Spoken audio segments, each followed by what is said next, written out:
Blacklist International. Now you remove the Mathilda, you remove the Diggy. We've seen that some teams are now able to handle the Valentina against Yue. So Echo is really confident enough to pick up the first side, or I mean the blue side for the first pick. Because Blacklist International, you also are kind of worried about these power picks that could come out on the side of Echo. But now with the Yuzong, Ixia, and Kalita ban on Blacklist International, suddenly the draft breaks open. The Bakshas, the Fredrins, they're still there, but the Nolan, of course, will still be picked up first. Oh, Nolan, very crucial first pick material here for sure.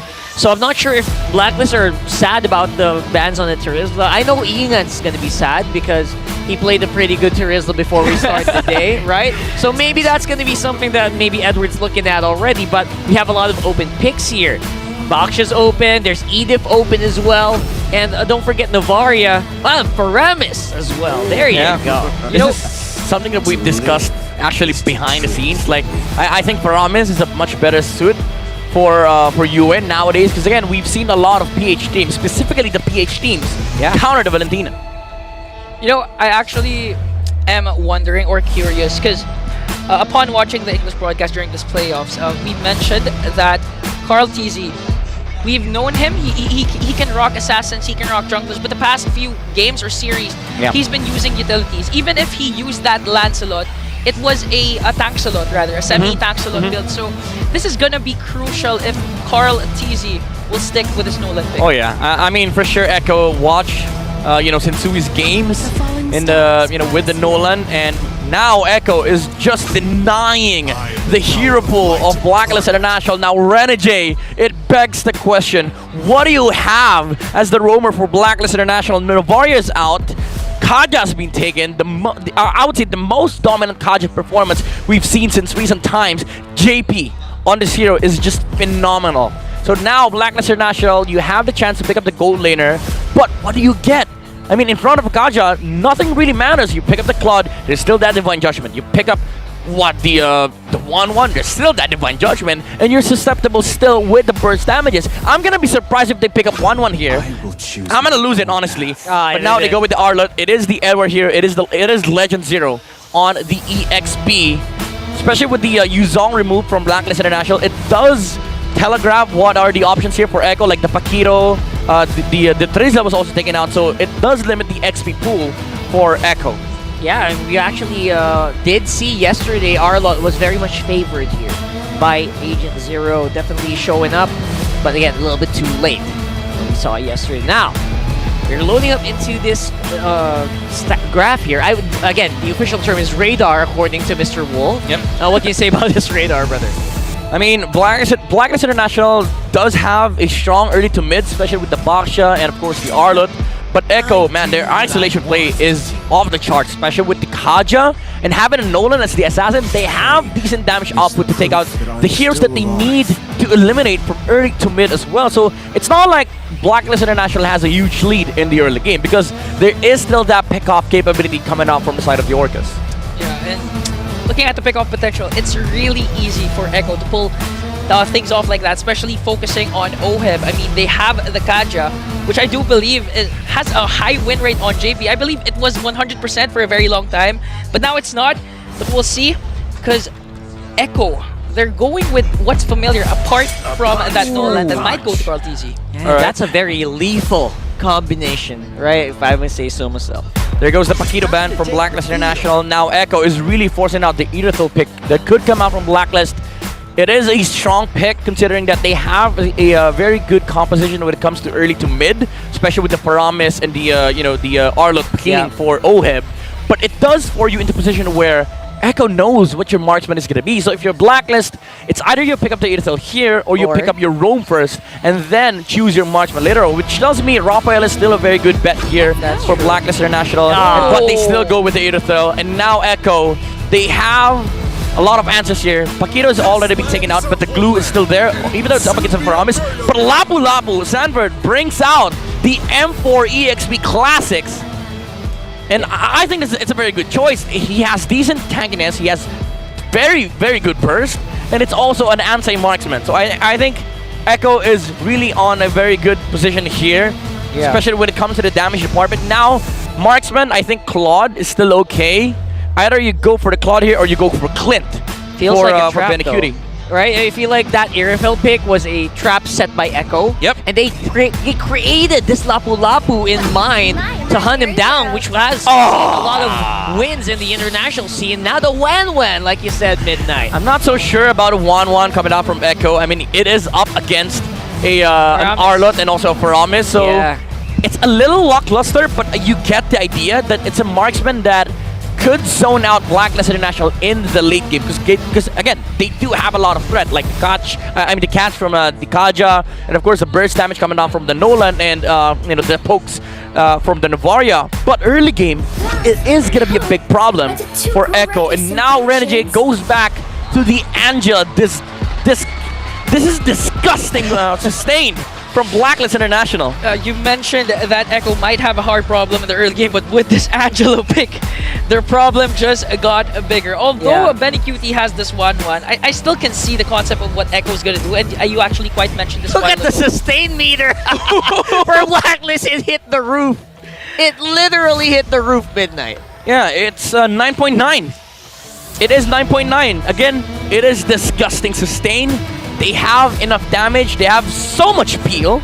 But Echo, again, do keep in mind, they have amazing burst. They have an insane catch. Even under the Netherrealm and of course the Heart Guard, Echo will still be able to find these angles. But they have to find those angles. But you know what else you want to find, Midnight? Find the smart power prediction. Of At course. some point in the game, a poll will show up. You only have until the timer runs out to comment your prediction and use the hashtag #SmartPowersMPL S12. And one lucky commenter who guesses correctly will win a redeemable in-game code. Remember, keep an eye out for this poll. Game number 1. They are very close to the end. It's Echo versus Blacklist. One team goes home today. One of the most monumental series so far in Philippine history. Both World Champions, Echo and Blacklist. Who's gonna be able to defend their title in M5? Yeah, I mean, this matchup is really great in terms of player head-to-heads, but you really have to watch out for these XP laners because they do dictate a lot of these objective takes that we've known with Echo and Blacklist International. There's a reason why Echo has an insane control with the Turtle and the Lord. It's because of the presence of Sanford, especially with these EXP heroes that he's very comfortable with. But Blacklist International, speaking about comfort, we've seen Edward pull off amazing games on the Arlott. Yeah, they didn't really experiment too much here, right? They are going with tried and tested. They're going with maximum sustain right now. But yeah, it is scary. The burst that can come from this Nolan, especially in the hands of one of the best junglers in the world, the young GOAT Carl Teasy. Yep. It's a scary combo, even with the hard card, even with the Netherrealm. You mean the GOT? The GOT. The greatest of teasies. The greatest. There you go. Finally, Wow. I got to explain that joke. Okay, there you go. After 3 weeks. We have been itching our heads over that. Thank you for clarifying. It's not the greatest of all time, because that's already a given, you know? You're lacking an A, right? The young GOT is the greatest of teasies. There's no one that can contest But that. that is up for debate, actually. Now that Kyle is actually in the grand finals, before Carl Teasy got there. Even Flap. Even Flap. Flap Easy still there. Yeah, That's right. So again, it's up for debate. Now, We'll see. very first turtle is up for the grabs. It looks like Echo has it, but look at Legend is here with the first blood, and Sensui secures the very first turtle. First blood of the series, ladies and gents. Did not take much effort here for Blacklist to actually take that. Yeah, Carl Teasy kind of messed up the combo, especially with the Retribution, and Sanji using the Star Shutter. And Sensui found the right insertion with the Retribution, and Blacklist International gets one on the board. It does help their momentum towards that mid-game spike that we have been saying for the past few minutes. Because again, look at their composition. They have a lot of ways to protect this Irithel, but do keep in mind that the damage is still there for Echo, but they have to find that pickoff onto Oheb. You know, you mentioned a while ago that turtle control for Echo is just phenomenal. But with that, you know, Edward's gonna be a pain in the neck for Echo, and that's what he actually did. He did a solo kill onto Sanford, and luckily, Sensui was able to steal that turtle away from Carl. Ooh, Edward. We did see yesterday, Nats went a little bit too insane there on the Benedetta. That's exactly what Edward seems to be doing here, going all out. Oh, Sui. Sui. Oh, Divine Judgment, but the Heart Guard is there, as well as the Nether Realm. That's why the sustain of Black is at 9.9. I mean, it's quite an overkill. That's why Echo will go for the punish. But it's not going to be enough, as Yue will fall down. Echo gets their first kill. Unbelievably so, they're able to do that. Again, that's because the NetherRealm was already expended. It was information that was given over by Blacklist and Echo. They capitalized. Again, little overcommitment with the with the way that Blacklist played that fight. Since Sui got off very healthy from the Divine Judgment. The hardcore was there, but it's a little unnecessary to commit the NetherRealm from Yue. But again, you see the way that Blacklist wants to play this game. They just want to protect the heroes that are being picked off by Echo, but they have to be really careful with the timings, because Echo, if they see that Blacklist does not have these saving mechanisms, they will go for the punish. Speaking of timing, that crucial cast of the NetherRealm means that Black might have a hard time contesting, especially since JP gets Sui and Sanji gets the second turtle. All right, that's a very crucial take there from Echo, and they seem to have this power over the field here. Yeah. I can't really explain it. I mean, it's so obvious that Echo is so damn crazy about a turtle. Like, they're willing to commit the Flicker Divine Judgment onto Sensui just to make sure that they get the retribution. And this is how Echo wants to play this. They don't want Sensui getting these minor objectives. And that's the reason why you see KarlTzy and Sanji coordinating these spells with the retribution, just to make sure that they win these micro objectives versus Blacklist International. Yeah, JP actually did exactly the same thing yesterday while a Lord Take was happening. He full committed a Flicker and a Divine Judgment. Oh, Sanford goes in with a Brave Spider, but Sensui and backup for Blacklist are here. 4-man rotation. They want to go on to Sanford. Sanford, one more hit, and he will fall down in hands of the Hitman. Yeah, we saw the win condition here, folks. This is exactly what Blacklist wants to happen. Yep. We want that front line that we have from Sensui, and of course, that damage coming in from Oheb. Unbelievable. Sensui. Retribution was used onto Sanji. They want to go for the tower as well. For the kill. Blacklist on the attack, and the aggression is just there. But the Divine Judgment as well. Clutch and NetherRealm coming in from Yue. The damage is not going to be enough for Echo as Blacklist secures an objective. A lot of ultimates have already been used by both sides, so this seems to be a very natural stopping point. But look at this, and Sui and Edward, they're working together here. KarlTzy, Edward on the attack. Is he going to get KarlTzy? KarlTzy's going to fall down. Not going to fall down, rather. But Edward overextending Astral Echo and Recall combination to bring him down. I know you're going to point this out, that we saw a bit of a boo-boo there. Yeah, that was a very unfortunate flicker coming out from Edward. He got bumped into the walls of the jungle area from Echo. But Blacklist International, again, we are seeing that peel for Oheb, that Upe. The group up, the early game group up from Blacklist International, just continuously pushing out towers. You know what? The only thing that is stopping Blacklist International from continuously pressuring the towers right now were the first 5 minutes energy shield. And now this is the timing for Blacklist International. But here's the thing, there is still that punish that could come out from Echo because the damage is now there. We have the we have the first set of items on the side of Echo. The penetrations are gonna matter, like the physical penetration from KarlTzy, the minor damage also coming out from Sanji, and of course the catch from JP with that Divine Judgment. So far, it's looking not as good for Blacklist, because one of the keys to victory that Redmar mentioned is that Blacklist really needs to trade perfectly. I mean, they let go of the third turtle. They could have at least went for a tower push or even get one pick-off. But right now, Echo is the aggressor. JP is there, trying to destroy Oheb, but look at Blacklist, still remaining strong. That's a very nice usage of the Conceal there just for safety. Again, Conceal doesn't always have to be offensive. I love that Echo can able to utilize that to just stop the targeting from happening. And that's going to be happening around here in the mid as well, possibly. And again, all vision going over to Echo for the meantime because of the Astral Echo. Yeah, Echo is doing a fantastic job of controlling this mid-bottom river side. This is basically just half mapping for Echo right now, effectively stopping the push from Blacklist onto that bottom lane, which does protect their mid-game timings, and now it allows the 1-1 to join up, because guess what? Benny Cutie has more gold than Oheb. Oh yeah. This is hard for the agents.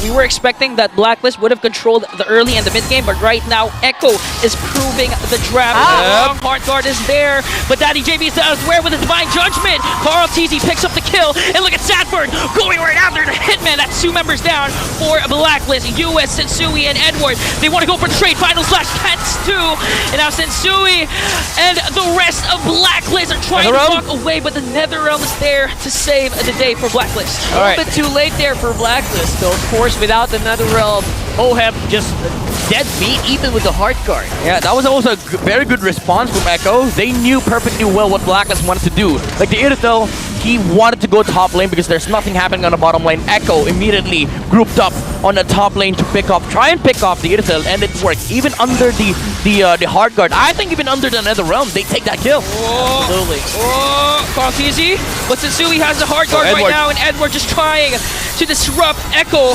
Conceal just to walk back. The Lord will be oh but my they actually goodness. found someone. That's going to be onto Edward. Legend Zero is down. That's going to be 1 member down for Blacklist. How will they respond? Find out. Right now, it is definitely an Echo-sided game that we're seeing. A man down. Legend Zero going to be down for the count, and Lord, life is ticking. Doctor's still here though. Doctor's still here. 11,000 HP for this Lord, very first Lord. Watch Sanford, It's going to be a retribution battle. It's still going to go on to Sanji, but Blacklist wants to go for the attack. They're going to go down and get Lord as well as Benny Cutie. 2 members down. Blacklist finally found the trade they were looking for. Is it just me, or did Sanford evaporate there? Just a few hits. I mean, that's the power of the mid-game Irithel. Doesn't really need a lot of items. He just needs the Haskell and the Berserker's Fury, and then you go full commit with Blacklist International. Even though they didn't take the Lord, it does not matter, because the only way that Echo beats you is if they have enough spells to beat you in team fight. But they committed everything onto the Lord. That's why Blacklist was able to turn that Lord fight around. That was amazing. That was a way to actually turn a bad engagement into a positive gold for your team. And Echo were not able to actually use the first Lord of the game. The performance so far of Legend Zero is just amazing. I mean, they could have waited. Be with the Divine Judgment. It's going to be onto you, and Netherrealm is casted. Sensui trying to soak up the damage coming in from Echo, and Blacklist are on the attack. Hard guard onto Oheb, but both teams still disengaged. Wow, this lineup is blowing my mind right now for Blacklist. Alright, here's the thing. The peel is there, the firepower is there. The Blacklist International, they're not taking anything away from Echo. Yeah. The 1-1 is still able to farm now, surpassing the farm of Blacklist International. Ouch! Carl TZ! Carl TZ! No! Carl TZ is down, and Blacklist wants to go in for the kill. Sanford zoning out 5 members with the Bravest Fighter. Oh my goodness! And Oheb, and still gets the kill onto the Hitman. Hard guard is not yet casted, and look at Benny Cutie on to Sensui. How often do you see a 5-man Bravest Fighter stun? That was insane, Sam. That is disgusting. From the Lapu Lapu. 5-man zone. And it was important to note that Carl TZ was actually not in the picture because he was taken down by Blacklist. That was a 4-on-5. I mean, the idea was there from Echo. Like, he forced out the backline reactions from Blacklist International. Even though Carl TZ died, Blacklist has committed everything for that kill. And that allowed Echo to take the tower. But again, Sanford with the follow-up 4-man stun with a Bravest Spider, and then followed up by Benecutie stacking for the crossbow thing. That looked, they made it look so easy, even with a man down. Echo just has this firepower that you can't really put into words, and that is exactly why the effect of the 1-1 being ahead of gold, right? Throughout the laning stage. Yeah, it really gives you a confidence boost if your late game insurance is actually activated early on in the game. Benecutie has yet to, only 1 death rather, but he's performing in such a phenomenal play right now. I mean, he casted that crossbow of down on to Sensui and actually bursted down the tankiest hero of Blacklist. So far, that's a good sign for Echo. Now, we are going to see another Lord Dance being initiated by Echo here.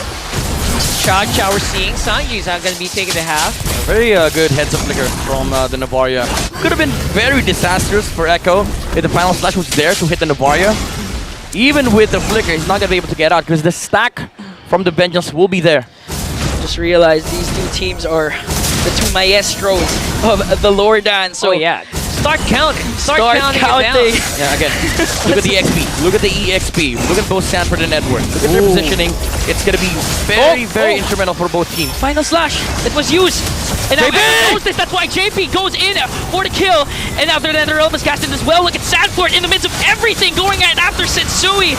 12k for this Lord. It's going to be reset. JP is gone. And now Blacklist wants to go right after Sanji and Sanford. But Benny Cutie still alive. 4 on 5 with Blacklist still on top. They have the advantage to take down this Lord, but Echo remains unbothered. Yeah, I love the way the Blacklist is playing this. As usual, Renegade just not showing up as much as he can. Then, Edward. But Edward is doing Sanford things as well. And now, Echo, Blacklist, it's gonna be a retribution battle. Sensui still gets that Lord, and now Blacklist, it's go signal to go in for the kill. Sanji's the first target, as well as Benny Cutie. Blacklist slowly climbing back to the top. you know, I know we talked about the draft that Irifel it looked like Echo was expecting the Irifel, but it doesn't seem like the bodies of Echo are able to take these hits. The Divine Judgment was there from JP, but the follow-up was nowhere to be found. Yue, with the spacing out on the front lines, he's able to cut the team fight from Echo. 16 seconds. Oh, they got an inhibitor Final turret. flash! I think they got JP as well.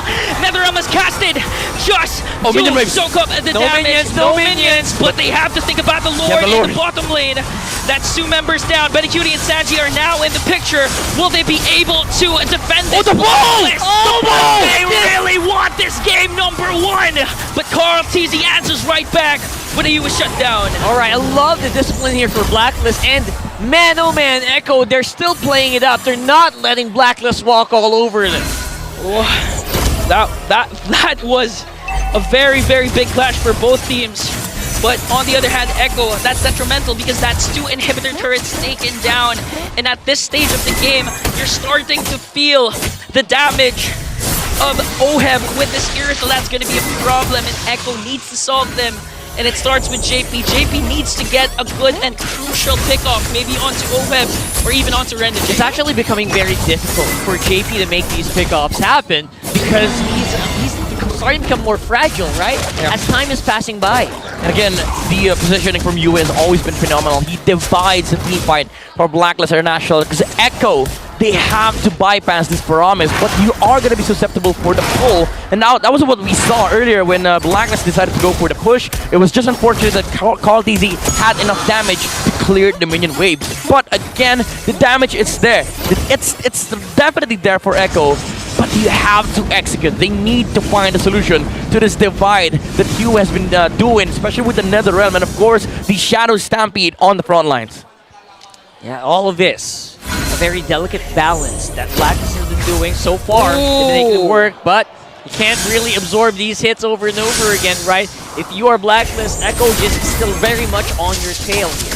The damage of Sanji in 1 Astral Recall, it hit 3 members of Blacklist, and apart from the damage that he dealt, he actually foiled Blacklist plans because he found out where the members of Blacklist are. Yeah, that's pretty massive if you ask me, and now it's the waiting game. Both teams definitely looking forward to the 20-second timer that the Lord is in here. Yep. How's Carl TZ doing against Sansui so far? I mean, Carl TZ, in terms of damage, he's doing better because it's an assassin, so it's natural. But in terms of retribution, against Sensui, he's able to stand his ground even against the young GOAT. But now, they have to worry about the constant poke. It's not just the Nolan, it's not just about the Kaja anymore. It's not also even about the 1-1 zoning you out in this Lord fights. Now you have to consider the Novaria with the information from the Astral Echo and of course the Star Shutter that is going to be hitting a lot of heroes on the side of Blacklist International. Open it up here. Nice dodge. Misses on the final splash, but also going to be dodging the Astral Recall. Oh, Sanford's pretty far away. So is Ben Cutie. I wonder if Black knows this. 17,000 Seal already used. Hunting him down. Lord HP is ticking. Look at that. Echo is complete finally. Final slash! Final slash coming in from Edward! And now Blacklist! They're gonna get this Lord! And they're gonna get the kills! JP is gone! Carl TZ as well! They can actually end this going in the mid lane. What a surprise play from Legend Zero. We saw a very interesting call here from Echo, sending 2 members on the bottom side. What was that about, Midnight? I mean, they're trying to split the map to provide pressure to the opposite side of the Lord. But the thing is, Blacklist does not care. Like, they don't have to split up. They just need to take over the front liners of Echo. And that was the case. Like, Edward, when he saw the Kaja overstep, immediate final slash coming off from the Arlen. They were too late. They were too late to the fight. They couldn't get in a good position. And now Ingan, it looks like they want to go for the finish. They really want to go for the finish. MLBB is a momentum-based game, and Blacklist wants to continue their momentum with a Game 1 win. The Lord is in the middle lane right now. Sanford had to use that Bravest Fighter to walk away from a potential death, but the Echo able to burst down that Lord quite easy. This is the advantage of having a lineup that has a lot of damage dealer. You are able to clear the wave in a fast manner. Yeah. But Blacklist, they have another realm. Oh, JP! But JP actually got OHEB, but the clutch another realm is there. Hard guard! With hard guard. OHEB is still alive, and the rest of members of Blacklist. No casualties yet. Their ults are on cooldown. Oh my god! That nether realm catch from Yue. 1 HP. He was able to save OHEB with 1 HP. Oh. And after that, during the duration of the stun, that 1.7 seconds, Renegade was there with the hard guard, saving the Irithel of Blacklist International. It basically extended his HP bar another full bar. That hard guard is just... And he was able to buy the immortality during that time. Good offense from JP, but better defense from Black, specifically you and Renegade. That was clutch. Talk about life insurance, man. Wow. That is the ultimate life insurance, I gotta tell you. This is the level of peel and saving utility that Blacklist has with the Paramis and the Angela. You've discussed this earlier, Ingan. Renegade, it's awkward. It's a weird combination.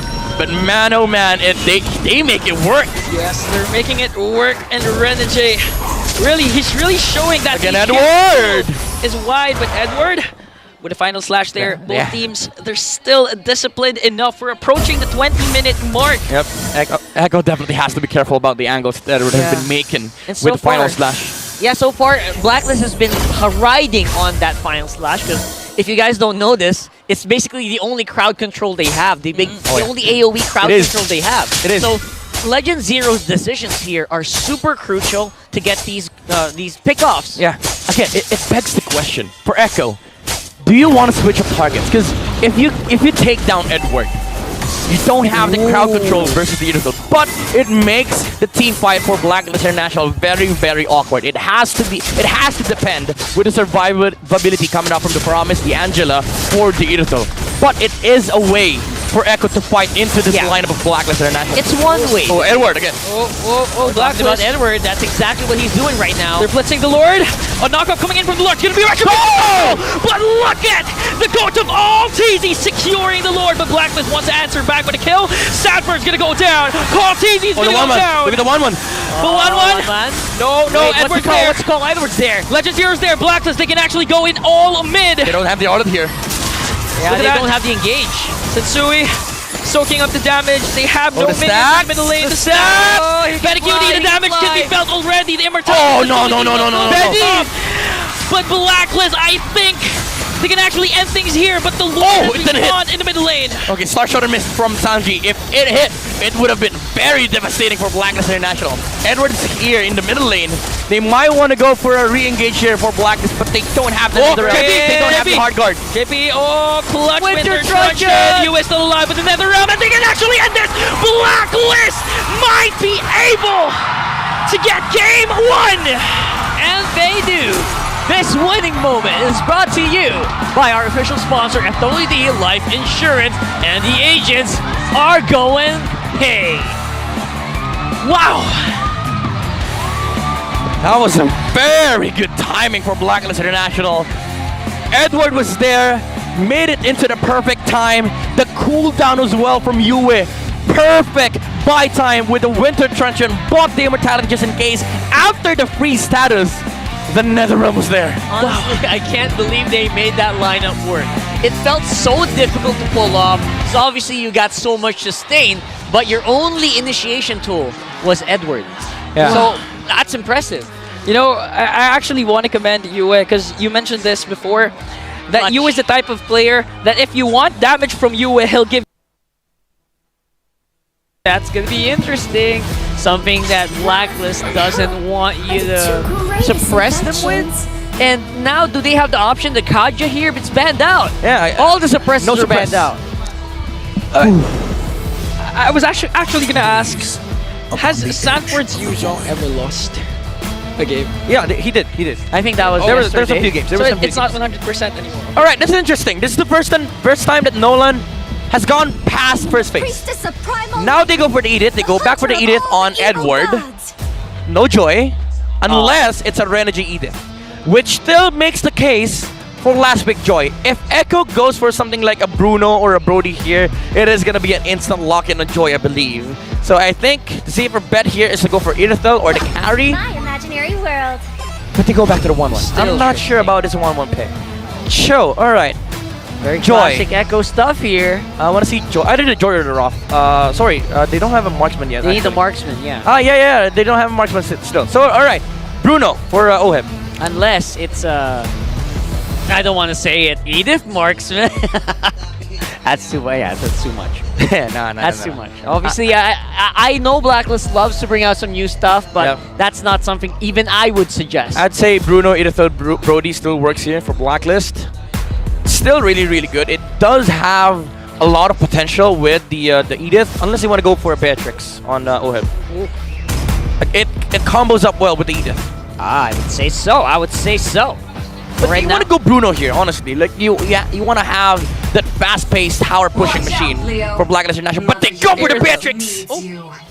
Isn't that a Beatrix? Wait, I heard Beatrix? Irithel. Oh, never mind. Sorry. Okay, it's an Irithel. That's scary. Because I heard, watch out, Leo. Yeah. Okay. All right, I thought so it was the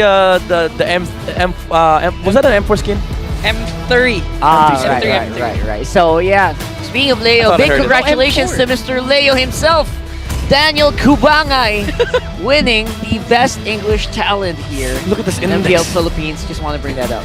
Look at this index from Blacklist. That is. They win every single aspect aside from isolated pickoffs. I mean, Echo does have like that thing in their identity. It is an Echo thing to continuously pick off heroes, especially with the Cho.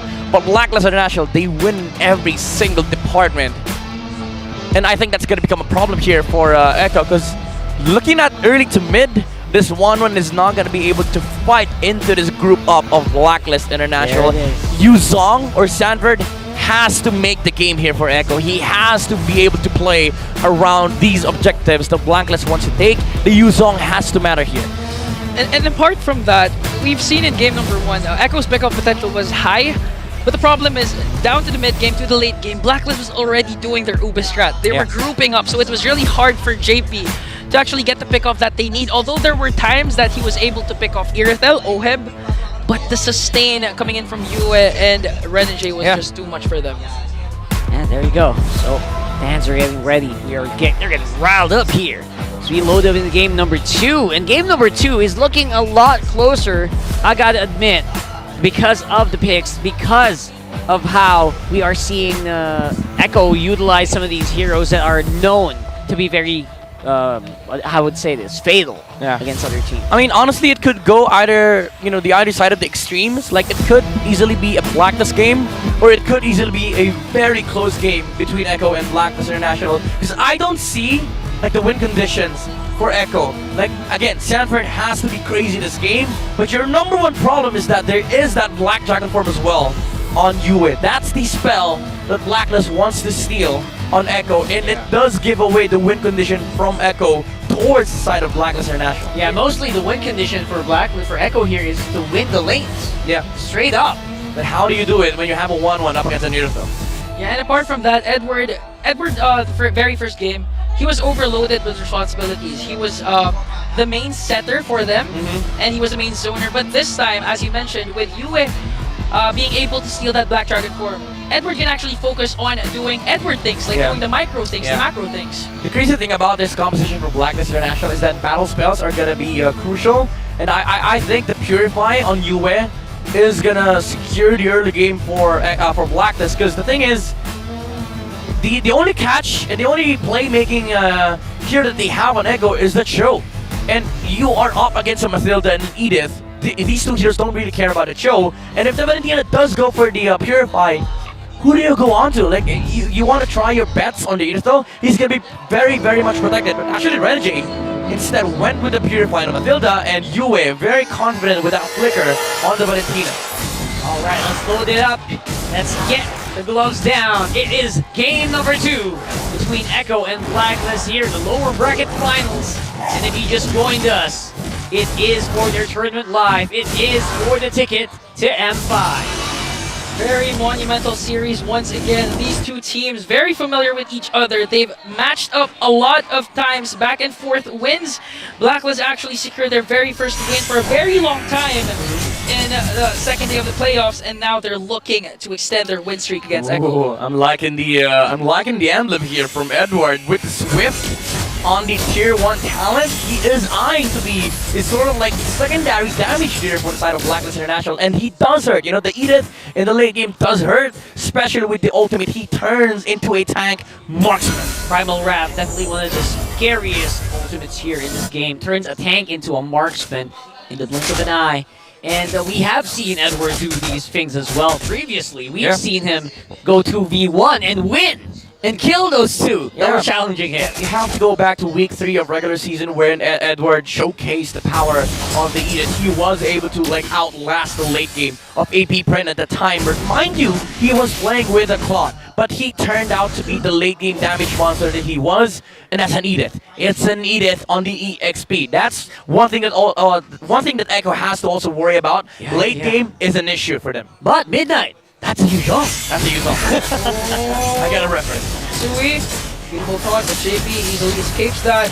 But the flicker has been expended. That's crucial because the very first turtle has now respawned. Very crucial indeed. Look at that. Edward just dancing out Carl TZ. He knows what's up. He knows he's getting blindsided here. Level 4 Sanford. Oh, Carl TZ trying to soak the damage of 3. Now Sanford with the Black Dragon 4. Praetor's Wrath, but still, Carl TZ gets the first turtle and the first blood.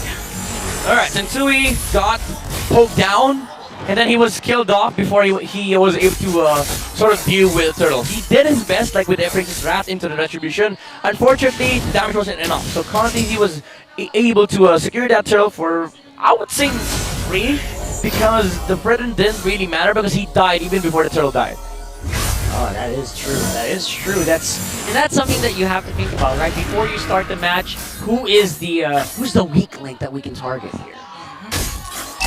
And so far, so he's not actually the weak link, but he was the first one down, which led to a Carl TZ turtle secure for the very first time. Well, talking about weak link here, Echo does have a weak link in their gold lane. Not that Ben Cutie is a weak link, but in terms of draft, like they have to protect this one lane. Yeah, for sure. Right now, we do see Blacklist trying to keep up with that as well in terms of the gold production on top side, making sure that OHEB at least is going to be safe for the meantime. And now Blacklist International, very classic of them to rotate 3 here in the middle lane, fast clear, return back to gold lane, and maybe put some pressure onto Ben Cutie. They smell blood here. JP easily escapes. 4-man rotation for Black, but Carl TZ trying to zone them out as well. Yep. Are we going to see an XP flash right away? Good mobility here being utilized by Blacklist. Just to, again, it is just the OHEB show here so far. OHEB is frozen this lane for an entire minute. Oh yeah. I mean, Benecutie is up by level because they got a turtle, but it is a little bit alarming for Echo that, you know, the 1-1 is not getting both golden XP. Alright, OHEB. It's go here. Renjay. Mathilda. But both teams still, they're not overcommitting because they know that this second turtle is really crucial. But look at Edward. 1-on-1, the best XP laners in the world going right at it. But Edward secured that kill. Are you even surprised at this point, right? Oh, but still Carl TZ secured that second turtle. But Sensui wants to answer right back. JP safely evades that death. And now Echo, they got the turtle, but Blacklist, Edward specifically, got the kill on Sanford. Legend 0, now rank 11 in MPL all-time kills. Yeah, very deadly XP laner indeed. And now Blacklist International, even though the XP levels are, you know, the same, it's because of the fact that Echo has 2 turtles on their bag. With Blacklist, this Edith is becoming big. Even even matching up the gold of the Irithel, and he already has the DI or the Dominance Ice complete on this Edith. So group up is now a thing for Blacklist International. Hunter Strike already complete on Yuzong, but there's no Dominance Ice. In terms of damage output, Blacklist International will be able to output what they want because this Irithel is not going to be stopped. Like, the damage reduction is not going to be there. The armor, of course, is there for Echo, but the attack speeds, the attack speed will also be there for the Irithel. That's really something that you have to think about because again, Irithel's basically the glass cannon for Blacklist here, and Echo, they're very aware. That's why JP is there as well. He's a tab, making sure that nothing spicy going on. Dragon though on the bottom side. Used up that Black Dragon form to evade Edward. And now teams, they're really focusing right now on their win conditions in the gold lane. I mean, they keep rotating at the top, but no action or no overcommitments are actually executed for both teams. It's really beneficial for both sides to just have this gold lane static. But again, Echo, they do have to kind of like worry about the Yuzong situation at the bottom lane. Renegades are going in onto Benny Cutie got stunned, but I think Echo, they want to go for the attack. It's going to be onto Renegade. Benny Cutie gets a kill. Yeah, very unfortunate for Oheb. He didn't have ult at that moment, so he was not able to follow up with the jump from the materials. That will do it. That's very crucial. He has a kick. The Dragon use that. A lot of ults are down. Carl T's the only one with the ults right now. Turtle secured by Carl and TZ now. Edward! This XP lane is becoming an issue for Echo. The XP lane became the gold lane actually That's true for this game, but Echo still secures the third turtle. Oh, he cancelled the recall. He cancelled the recall. That could be big. That could be big. From Sanford, but Yu is here. Edward with flicker out. Carl TZ is there to finish the job and bring down Legend Zero. That felt like a flicker that was used for nothing. Oh, but Renegade. One more hit shield. live. The shield is there. Oh, crossbow tang to bring down the Hitman. You gotta commend Renegade there for trying to sidestep a crossbow tag. Yeah. Just the reaction, the reflexes, right? Yeah. Penny, man. Penny, bro. He's outplaying the two players that have a Blacklist in this gold lane now. Oheb left alone, be able to get out. But in terms of lanes, now the weakest lane of Echo has become the strongest lane. And the Yuzong, even though he had problems in the early game, I don't think it matters that much for Echo now because the 1-1 is now online. Yeah, the gold doesn't really matter as much for the Yuzhong. As long as Benny Cutie's having a fun time, Echo should be fine. Oh, that's really. Oopsie. He got blocked by the Infinix wall there. Are we calling that the actual Infinix wall now? I mean, it is an Infinix wall. Literally an Infinix wall. You know, I have to commend Owen because I don't think I've seen him pop that Purify. Yeah, not yet. So far. Yeah, not yet. So his positioning, his laning, despite the pressure Echo is putting on him, he's still doing good for Blacklist. Yeah. Weird that Blacklist didn't group up as early as we would have expected to call these teams on the hand. Rather, plus the taunt, Carl TZ soaking up all the damage, Circle Eagle coming in from Renegade. Both people disengage because in 20 seconds the very first Lord will commit. So far, I'm sensing a lack of hostility here for you, and I seem to be playing more defensive than usual. Yeah. I mean, it is important for Blacklist not to lose so much steam in the early game. Even though Echo is leading by 3k gold, they just have this huge power spike in the mid game. But it's not just the lack of hostility from UA, it's the lack of aggression coming up from Blacklist International. And the way that Echo has been playing this game is that they're constantly forcing out Blacklist to react so that they are not able to move in their own terms. That's why it's been a little bit awkward of the game here for Blacklist. Drape sends Sui out of the Lord pit. Okay, still no kick now for Echo. The actual Echo is there, and they got their target. It's gonna be onto Edward, plus a Black Dragon form coming in from Sanford. But the circling Eagle, guiding wind rather, will save Edward. What, 10,000 HP for this Lord? It's gonna be a retribution battle, but I think Blacklist wants instead. Go for the kill. Still Sensui gets the Lord, and Benny Cutie, he was able to fly with the crossbow of Tang and brings it down Edward. That's a trade for Echo. He's getting hunted down. Blacklist wants to hunt down Benny Cutie. 2-3 members are there. Will Benny Cutie be able to evade this? I think no. And Blacklist wins that clash. There goes the spike. There goes the spike. There goes the spike for Blacklist International. Sensui, have you ever seen a Fredrin use dash retry? That was crazy. That was insane, That actually. was the instincts. I was already expecting Echo to get that Lord. You know, what's crazy was that Blacklist decided to turn for that team fight, but Sensui was like, why not both? Why not go for team fight while I take Lord, and then we get every kill? I actually was shocked as Blacklist. I think 4 members of the agents were actually out of the Lord pit.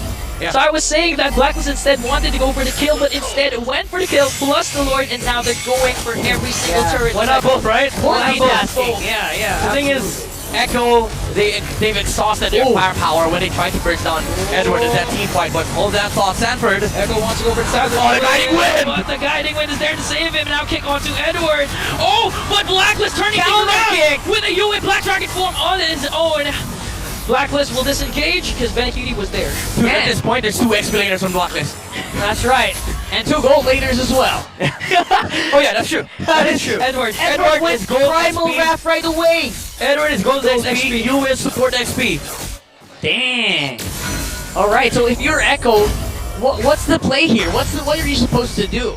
I mean, as much as you want to burst down the targets, you also have to be concerned about the positioning of Renegade. And I think this is why Renegade went with the Purify, because he doesn't want to be initiated on, because he is the saving tool for the Irithel. If Echo fully commits a no-hit, he's going to be able to always save him out with the Guiding Wind, as long as they don't pile up the damage here on Echo. So the solution is, if you're Echo, if you wanna win a team fight against Blacklist International, pile that damage up. You have to be consistent with the way you execute the team fight. Sanford with the Petrify should be prioritizing the marksman on Blacklist, and also the damage for the follow-up from the Navaria, it should hit. But your main concern is that enough? Because with Echo's lineup, they don't have that Forces, they don't have that Brodies, you have a freaking 1-1. That's true, though. That's true. In the end, you also have to it's all up to JP as well, right?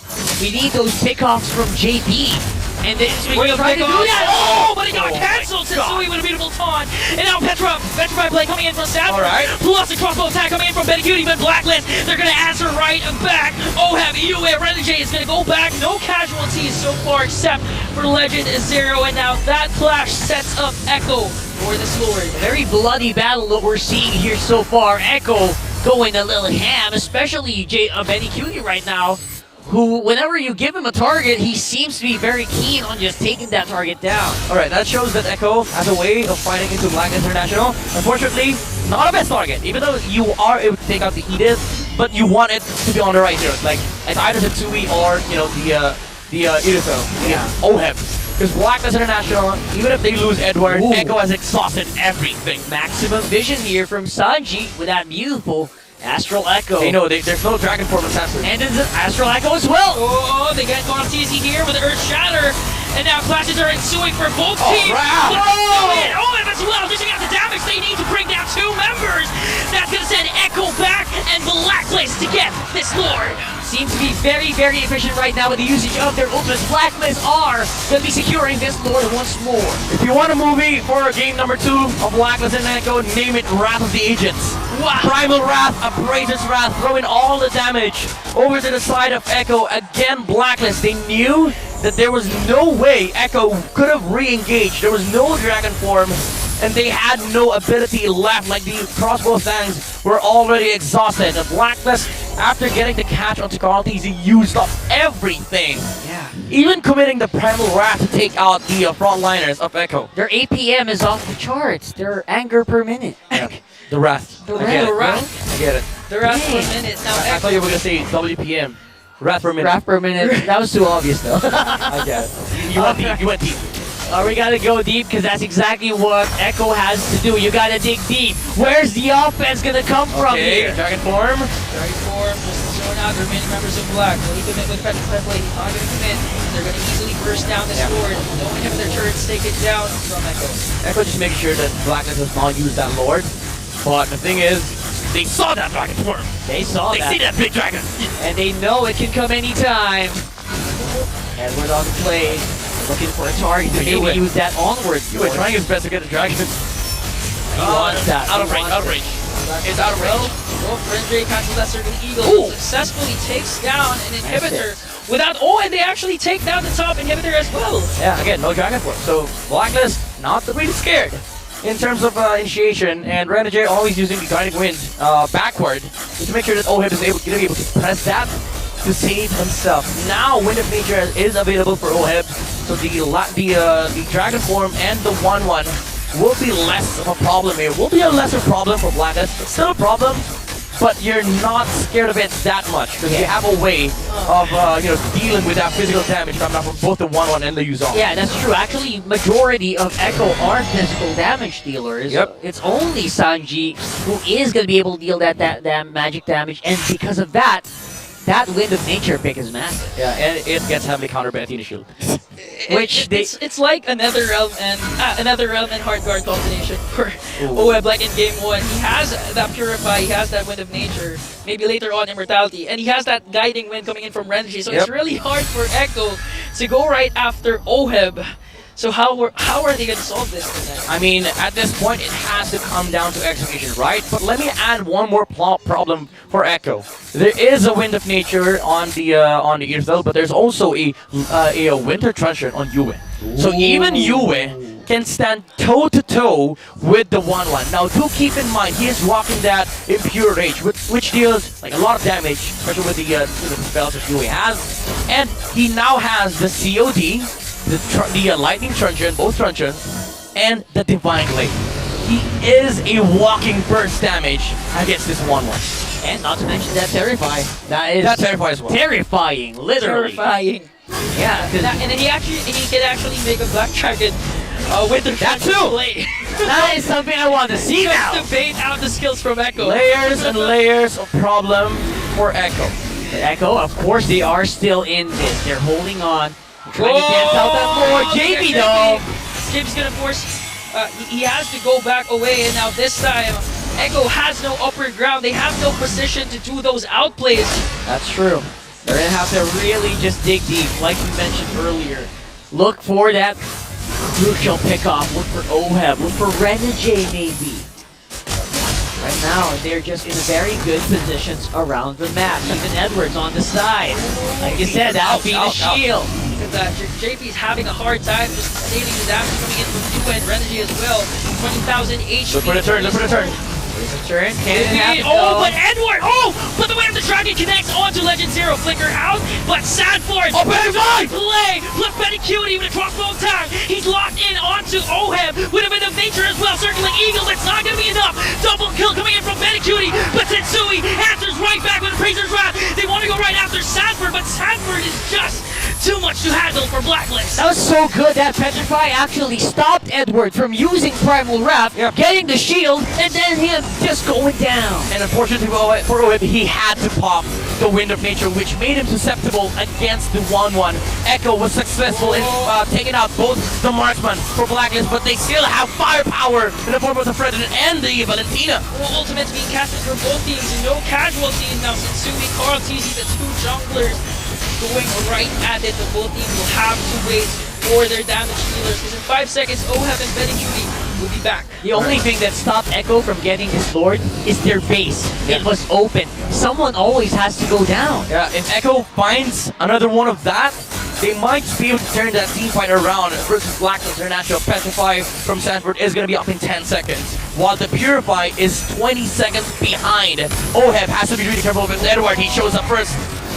They're looking for it. Even JP is not safe with the lineup that Blacklist has right now. They're not afraid to use their crowd controls, not afraid to use their ultimates, just try to get it to show. At this point, they're really not. Benny, you don't want to show yourself up. He did though. Go in right in for the kill, circling Eagle onto Carl TZ. Cartel will be up, but OHIB circling Eagle out. Suppress coming in from Yue, and now Edward going right after JB, but here comes Benny, Cutie, Astral Echo, Carl TZ is down. Oh my goodness, Yue! For this Lord! Benny Cutie! Down. Two members of Echo are down. Setsuki's still alive, but look at Benny Cutie! Oh my goodness! That is it! What a steal game! Sanji steals the Lord away from the agents! All of that effort thrown out the window. It's Echo with the Lord. outplays after outplays. Blacklist International started that fight with an amazing turn onto the Baksha, but Sanford also finding the irrital on the back lines. But Echo, they didn't have the firepower that they need to take out the right targets on the side of Blacklist International. Oheb was able to survive, but even amongst that team fight, Sanji was laser focused onto the objective. Yue was dashing circles around Sanford. They were able to take out the Yuzong, but what matters is Echo. They won the objective. That's so crucial because now there's a possibility that Echo can kind of poke holes in the base of Blacklist and maybe equalize the minions that are rushing into them and get ready for the next Lord, or will they be able to use something more with this current one? Since game number 1, Sanji has been controlling the objectives. He even got 2 turtles in game number 1, and now the most crucial Lord is in the hands of Echo. Sanford, Black Dragon form is casted, but Blacklist are able to burst out this Lord right away. I think that really got clear.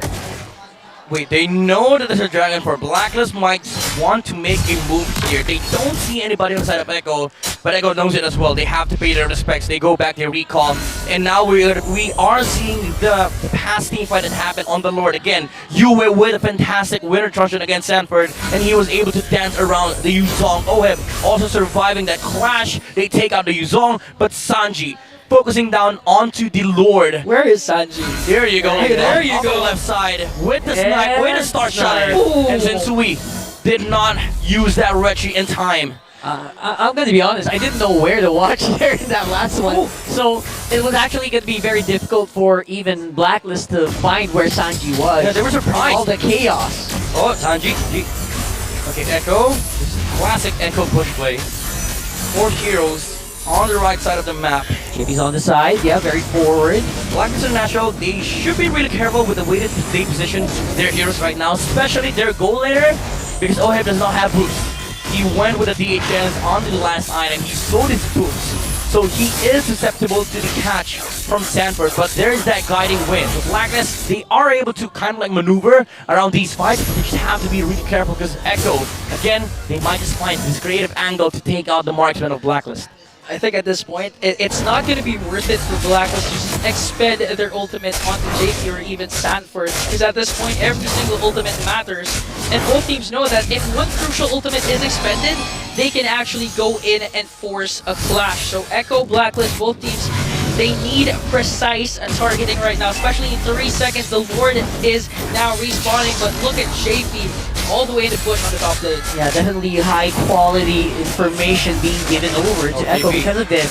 Concealed in the ear stuff, just try to get out of harm's way. He tried to go for Yue, but he misses out on the Shunpo. Immortality of JP. 5-man petrified play. Will it connect? No, Sanford goes down. Immortality has now been popped. Blacklist wants to go right after, but JP, look at JP with a 5-man knockoff. Sanford, JP is down. Edward is down. A Blacklist, for some reason, found a way. Dude, the photo. Wow. The photo from man. Renegade is that guiding wind provided insane amount of shield for Blacklist International, and also the Purify from Oheb coming into play, but Betty Cutie. Betty Cutie. Will Sensui feel this? Will his instincts tell him where Betty Cutie is? And he does! He has the inspire. Will the crossbow tap on? Oh, the wind of nature is there, and now Bendy Cutie just free hitting here. Oh, that wind of nature from Oheb was crucial. Yeah, we needed that boss. That wind of nature was really, really crucial. He was not able to stack up the weakness for the 1-1. That would have been really good for Betty Cutie. Oheb with a heads-up play. I mean, you would have wanted to dodge the crossbow of Thangs, but it's a much safer bet to just not let the 1-1 proc the ultimate. My heart stopped there for a few moments. What happened? You know, everyone's been saying game number 1 was phenomenal, was a good game, but game number 2 is just so much better at this point. 22 minutes into the game, we still don't know who has the upper hand. One thing for the side of for Blacklist is that Echo is outnumbered. 2 members of Echo are still. Yeah, they but have their kill. Okay, let's just look here at it this. is. All right. The thing is, even though they're outnumbered, you're up against a 1-1. So I think if you're Blacklist, you're kind of scared to deal with that marksman because you don't also have the Priest's Wrath for the President. It's a 1-1 that has the crossbow of tanks. They have to play this Lord slow. This will be the most crucial Lord take that can dictate the game. Oh, the crossbow tank is there! There. Immortality's pop for Benny Cutie, but Carl TZ is there to zone out the members of Blacklist. 13,000 HP for this Lord. Carl TZ going around the Lord pit, but the taunt is there. Immortality is popped. Will they be able to take him down before the Lord? And Sensui will get the kill, plus the Lord. Man, the base is actually swarming with minions as well. It's so difficult for Echo to actually focus. Yeah. That was also a Hail Mary play from Carl TZ. After the immortality pops, he used the retribution, hoping for the passive or the red sweet damage to come through. But Sensui again waited for the perfect opportunity. He just wanted to make sure that he gets the Lord for Blacklist International. This could be it. This could be it for this game. Half HP base, bro. Whoa, and JP with the dodge. Blacklist trying their best to base Power lock. lock. And now Blacklist is one step closer to redeeming the world title. This winning moment is brought to you by our official sponsor, FWD Life Insurance. The agents, I can barely hear myself through my headset.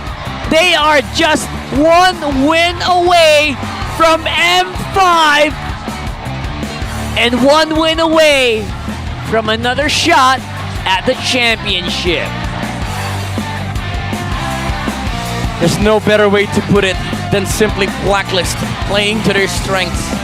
The ultimate Blacklist emergence, the Ube, the bonding experience playing up as 5 and playing up the macro battle against Echo. The outplays are there from Echo, but it's hard to defeat macro and high-level MLBB. That is exactly the problem here, because Echo could have had so many.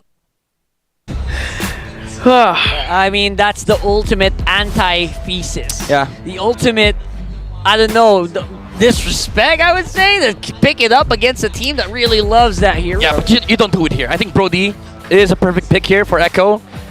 Unless they want to go 1-1 again. I don't like it, actually. Beatrix! Interesting. That's an What's the interesting combo, though? Are they putting Yaoi in a hero like a Minotaur? Because I don't see any other combos with the Beatrix. What if he is actually the Akai? And then what jungle do you pick? Martis? That's the question, right? I get to That's what- promise Matilda. That's what you want to make Blacklist International guess for. Unless they have a Hellcurt in their arsenal, I would agree. Unless they have a Hellcurt or a Fanny for Carl TZ, I would agree. Oh, But Fanny's banned. No, sorry, Fanny's open. Yeah, Sorry. Blacklist, they might just want to pick up either Bruno or Brody. Okay, Bruno's there. And then... Okay, Lapu Lapu. Classic. Very classic here for Blacklist. Very classic. Cobra! Well, yeah. Okay. I guess. All the way. They're going back to their very, very roots. It's such confidence. Such confidence. Coming from Echo, knowing that it is up against 3 counters. The Lapu Lapu, the Matilda, and the Paramis. Yaoi's like, I don't care. They don't care, man. The guts of Yaoi. I mean, Kufra, we all know, is a hit or miss hero. Yep. It is. If it doesn't connect, you're dead. He's not gonna have the sustain to go out of the clash if his ultimates don't connect. Yeah.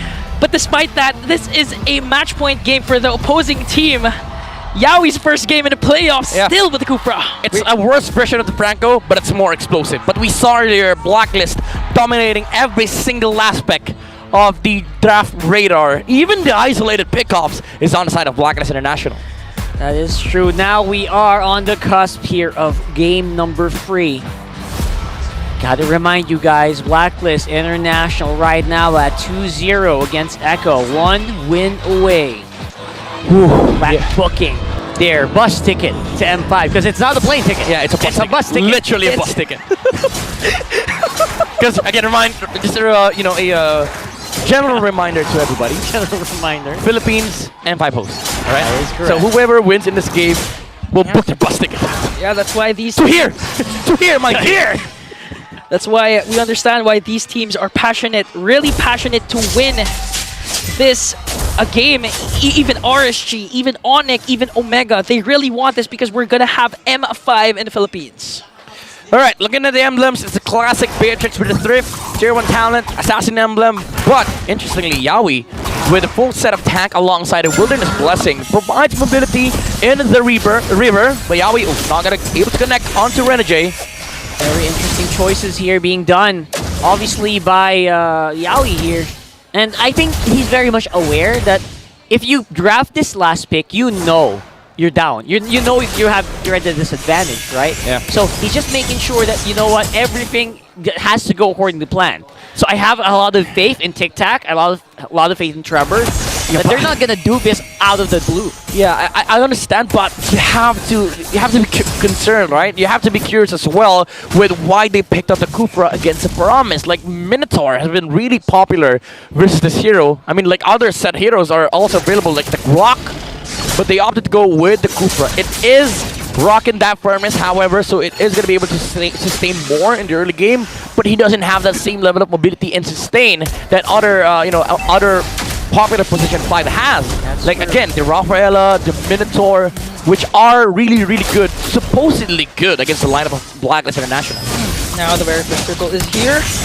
Seems like Blacklist has a better grasp on this turtle. But Echo, they want to answer right back with a penalty zone coming in from Sanford. Now the Nether Realm is casted. It's going to be a retribution battle. Carl Eady with a good pin down. Very messy. And first blood plus the turtle. Wow, the chaos created by Sanford as well as Yawi really helped Echo there. And they get a very crucial first turtle and the first blood. Okay, this is just classic Echo with Yawi. If they win one good team fight and one mini objective on the turtle, immediately heading straight towards the jungle area of the enemy. Really just controlling the reactions coming out from Blacklist International, which does free up the map for the side lanes and of course Carl TZ on the jungle. Yeah, Carl TZ definitely looking like they are more poised here. And I've seen him on the Akai. He's more aggressive on the Lord and Turtle Steals, and he's definitely more aggressive in positioning as well. Especially since Yawi is in the picture with the Kufra. So we can expect Echo. This is going to be a different kind of flavor for them. The aggressive kind of Echo. The risk takers kind of Echo. Yeah, the Echo Express, the House of Highlights. Speaking about highlights, that was a very good heavy spin by Carl TZ. Pinned excellent. 4 heroes from Blacklist International. Although it was Blacklist's fault though. Yeah, that is true. Not afraid at all because Blacklist, they grouped up a little too early and they maybe overestimated their damage. Everyone was inside the turtle pit. Exactly. And Carl was like, okay. Thank you, right? I would just say thank you in that situation and be done with. Yeah, that's true. 40 seconds in, the second turtle will respawn. Now still, both teams, they really want to go for this objective. Yawi charging, he's not going to commit it. Yeah. Good decision for Echo. And that's true. That's actually exactly what he should do. He just gotta keep it here. Gotta keep it close to the chest with his teammates. Don't jump in on your own. That's very crucial here. Yawi just should not get too excited as well. Speaking of excited, Yawi commits onto Oheb. They're not. Ouch. Whoa. That's a Bruno. That's a Bruno. That's a Bruno. That's a Bruno. That's a Bruno. It's gonna hurt. Yeah, that's not a Yuzong, but it's a Bruno. You also, another mistake a lot of teams do is they underestimate the Bruno as well. Yeah, sometimes it feels like you are able to take out the Bruno with mini pockets of damage, but Yawi? over time when it stack up, Ooh, he does so much connecting onto damage. Edward. They commit the ultimate, but the Nether Realm is there. But look at Carl He's TZ dead. with a pin down. Nope, he's going to escape. The turtle will be reset. And now Echo, they don't have the luxury of Yawi's skills. And the heavy spin. Oh, you know what? Blacklist are battled and bruised, but they are going to be at least not giving away a death here. Yeah. It's Echo with turtle number 2. Despite using the skills on the side of Echo, it is where you start seeing the confidence from Yawi on the Kufra. Even after that, they call for the turtle take because Yawi still had the jump. He is going to be able to zone out that Fredrin, and Sensui knew it. He saw the Kufra charging up the jump, and that's why they backed off. Blacklist did not want to re-engage because Echo, they still have the firepower. Even though they don't have the crowd controls anymore, they have enough damage. Whew. Now we are a little bit on the advantage for Echo. That's exactly where they want to be. It's not as much of an advantage as I thought they would be in. But so far, I think they can, if they keep this up, they should be pretty good. They're also waiting for that power spike from Benny Cuties Beatrix after all. Yawi with a good seal. Now charging the Tide Revenge. Edward with the Bravest Fighter. Evades the potential death with 3 members of Echo. Want to take down this turret. But still, Edward, he sensed it. He sensed that Yawi was there. He sensed it, man, and he knew. And so far, Cutie will still have the advantage in terms of pushing, but the gold is on the side of Oheb for some reason. That's interesting. Yeah, I mean, the Bruno was able to like freely farm up again because of the movement that Black has been able to pull off against Echo. They are sort of now controlling the the mid game momentum, wherein they can now start playing aggressive versus Echo because they just have so much spiel for this Bruno while Echo is still waiting for the items on their side. All right, so now Echo, they're waiting for it. They know they can take him, and now they're trying to push back. Blacklist are under the turret. Oheb very exposed here. Sanji has that Terrify. Yawi! No, it's not gonna connect. And now Echo, they have to retreat because their initiation is just wasted. Yeah. The thing is, even if they land the jump from the Kufra, you have to keep in mind that there is another realm from Yue and also a Purify on Oheb. So this Bruno is going to be hard to catch. If you want to take out this Bruno, it has to be brute force damage coming out from Echo. And that's exactly what they're trying to do right now. With the penalty zone out, I feel like this should be the time for Blacklist to go, but Echo, their 5-man zone here. Sanji. Oheb's very far away. Eagle, now wasted, but Oheb really farming and pushing in the top lane. This is the trade that Blacklist wants to get. This is a trade. Referring to K2B, right? Trade efficiently. If you're not taking Turtle, and if the Beatrix wants to combo up with the Kufra, punish the opposite side of the map, and that is what Oheb did.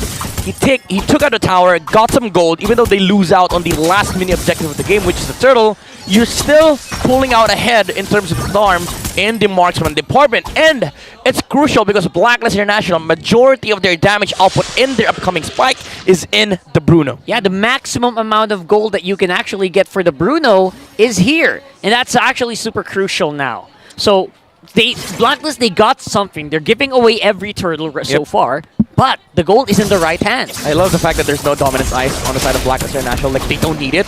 They just need to buy the blade armor, make the life of the Beatrix a living hell. Yawi's looking at it. He's waiting for it. Sanji's actually very close too.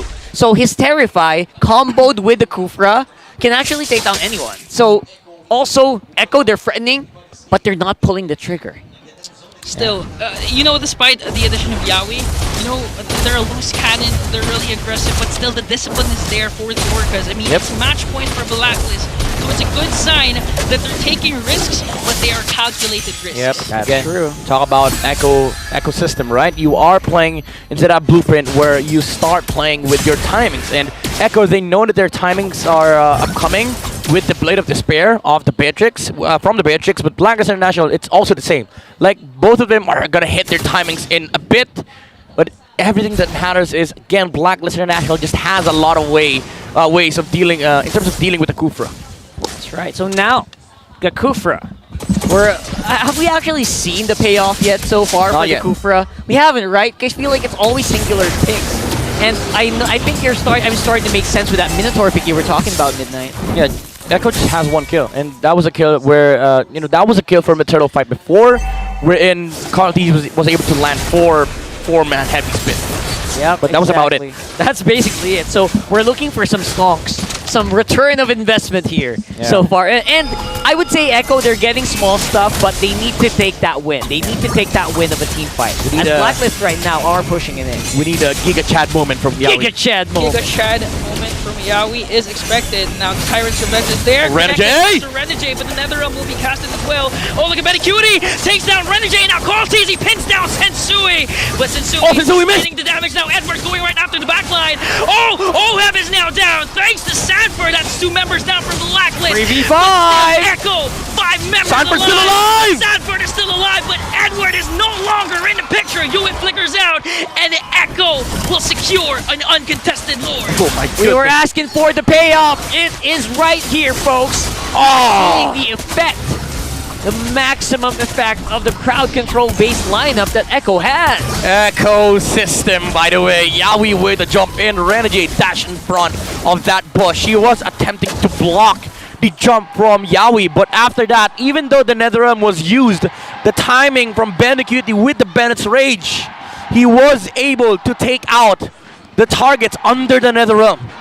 So far, Yawi's performing exceptional with a good pick up onto Renegade, but the thing is, that's not even his best hero. Right. Cho He was actually top global throw during MPL Philippines Season 12. Yeah. That's the fun thing here, because obviously Blacklist, they can't ignore the healing and the shielding meta of the supports right now, but they always have that in their pocket. Yowie. Yowie right there! It's gonna go on to Oheb, but Oheb Purify. successfully evaded. The Purify was there, NetherRealm as well, and now Carl TZ wants to pin down Sensui, but that's gonna be too much for Echo. The tower is still there. Sanford has penalty zone out, but the Fraser Strap will actually catch him, and now Sanford will go down. But look at the response coming in from Yowie. Oh! Well, double kills coming in. Triple! The Filipino sniper! Oheb gets a triple kill. He's sniping with balls, ladies and gents. These balls, these long-range balls of death coming in from Oheb. Definitely furious balls coming out from the Bruno right now. Blacklist International, again, just has a lot of ways to deal with the Kufra. The Purify from Oheb restarted that fight for Blacklist, and the NetherRealm follow-up from Yue, as well as the catch. This time around, Sanford didn't have the flicker to catch the Bruno off guard. That's why Oheb was just able to freely hit from the backside. Echo definitely still at an advantage still, and especially in terms of gold. But Blacklist finally are able to walk out on the map. Yep, no backline access for Echo that time around, and Oheb was just really good in terms of positioning this hero. Now he does have that Malefic Roar, which is going to be scary for Echo to deal with, even though you do have the damage, you do have the jump. If you don't get the jumps, like if you don't execute well for Echo, Blacklist is going to punish, but that is a big question. If you're Blacklist, you should not be confident in proposing that question to Echo, because again, this is the house of highlights. With a lineup like this though, you also put a lot of effort, a lot of weight onto the shoulders of Oheb. Yep. He has to be super crucial. He has to be super precise. Perfect in his positioning each and every time. And if he messes up one time, the Echo Express, they're gonna overrun. Oh, Carl?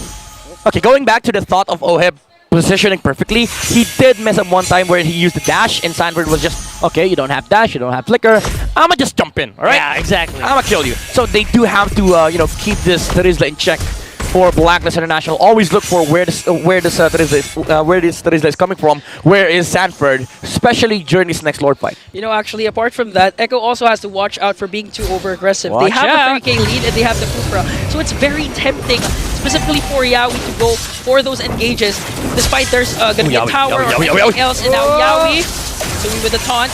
They Nice know, taunt there. we know where the members of Echo are. Oh, look at this. It's a complete reversal of last game, where now the rest of the map is pushing up against Blacklist, and it's Echo who are actually in the advantage. Dude, this wilderness blessing from the Kufra is making such a big difference from Echo, because Yowie is just now able to reset versus Blacklist. Like the punish, it's mitigated because the Kufra just runs very, very fast. Sensui goes in with a double taunt. Now no, penalty zone. onto Sensui. Oh, this favors Blacklist. Look at Edward with a bravest fighter. Okay. Expended, every single ultimate expended, as well as the circling Renegade eagle. is going in. Renegade is going hot. Renegade went in 20,000 HP for this Lord, as well as Sensui with a taunt. Oh, but look at that! Carl Teasy with the pin down, but Yue once again with a clutch Nether Realm. But Sachi as well has that Nether Realm. Both teams No heavy spin. No heavy spin. Sui as dishing well. out every single ultimate, but who's gonna fall down first? Is it Tyrant's Rage, but Sensui gets the Lord, and now Oheb gets a kill as well. Edward! Look at that! Echo answers right back with a 3-man down to take down Blacklist. This is high-level MLBB at its finest, ladies and gents. You do not ask a return of investment from Yowie, because he will return more. He is paying out dividends right now. Yowie with a Tyrant's Rage flicker combination out of nowhere. That's like Randy Orton with out of nowhere. RKO. Absolutely, that is correctamundo. And it's when you least expect it. It's right after everything already happened. And not just that, the connection, the synergy from Echo right after that, penalty zone came into play for Echo. This is the thing that we need to Blacklist needs to worry about against Echo. They are going to be able to execute. If you think about the highlights that could happen, 100% it'll happen.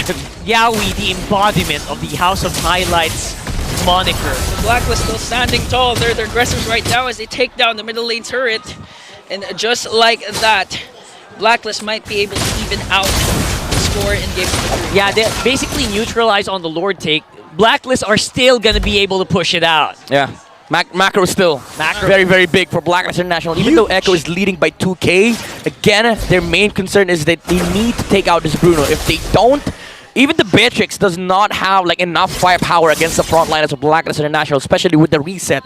Although Sanji does have the capability of just copying the Netherrealm, their main concern is that during these Lord fights, Kartizi will always be in front of Blacklist International, and he will be susceptible to be, to being picked off because of the presence of the pull from Yue and of course the damage output coming out from Oheb. Now we're seeing the reason why we were a bit questioning the Beatrix pick coming in. Your instincts were actually kicking in there, I think.